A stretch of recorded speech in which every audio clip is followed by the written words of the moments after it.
CMR shopping mall ఆడి శ్రావణం అతిపెద్ద KG sale up to 61% offer 1+1 combo offer. So ఇప్పుడే shopping చేయండి.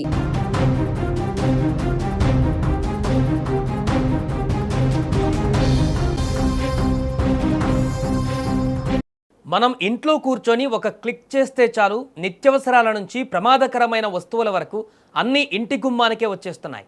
కానీ ఆ సౌకర్యమే ఇప్పుడు ఒక ప్రాణాన్ని బలిగొన్నంత ప్రమాదంలో మారుతుంది.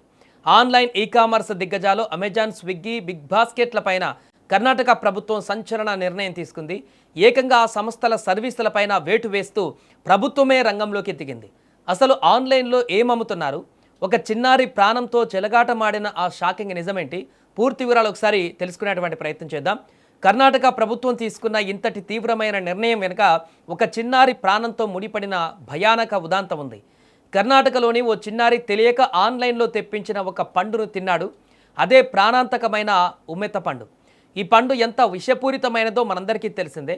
ఉమ్మెత్త కాయలు లేదా పండ్లను తింటే నాడీ వ్యవస్థ దెబ్బతిని క్షణాల్లో ప్రాణాలు పోయే ప్రమాదం ఉంది.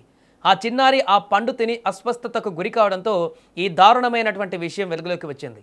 పండు పండిన రూపంలో అత్యంత విషపూరితమైనటువంటి పదార్థాలు ఆన్లైన్ ప్లాట్ఫామ్లలో ఎలాంటి భద్రతా నిబంధనలు లేకుండా ఎలా అమ్ముతున్నాయని ప్రశ్న ఇప్పుడు దేశవ్యాప్తంగా సంచలనం సృష్టిస్తోంది. ఈ ఘటనపైన తీవ్రంగా స్పందించిన కర్ణాటక ప్రభుత్వం మరియు ఫుడ్ సేఫ్టీ అధికారులు వెంటనే రంగంలోకి దిగారు. అమెజాన్, స్విగ్గీ, బిగ్ బాస్కెట్ వంటి దిగ్గజ ఈ-కామర్స్, క్విక్ కామర్స్ సంస్థలకు నోటీసులు జారీ చేసి వివరణ కోరారు. అయితే ఆ సంస్థలు ఇచ్చిన వివరణతో అధికారులు ఏమాత్రం కూడా సంతృప్తి చెందలేదు.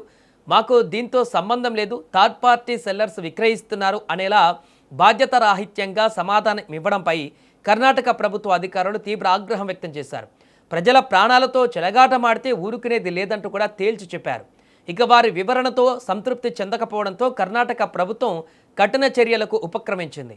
భద్రతా నిబంధనలను గాలికి వదిలేసి ప్రజల ప్రాణాలను ప్రమాదంలోకి నెడుతున్న ఈ ఆన్లైన్ సంస్థలపైన కఠిన వేటు వేసింది. తదుపరి ప్రభుత్వ ఆదేశాలు లేదా స్పష్టమైన మార్గదర్శకాలు వచ్చే వరకు ఆయా ప్లాట్ఫామ్లలో కొన్ని రకాల ప్రమాదకర విక్రయాలపైన సస్పెన్షన్ కొనసాగుతుందని స్పష్టమైన ప్రకటన విడుదల చేసింది. టెక్నాలజీ పేరుతో ఇష్టానుసారంగా వ్యవహరిస్తున్న సంస్థలకు కర్ణాటక ప్రభుత్వం తీసుకున్న ఈ నిర్ణయం ఒక గట్టి హెచ్చరికగా నిలిచింది.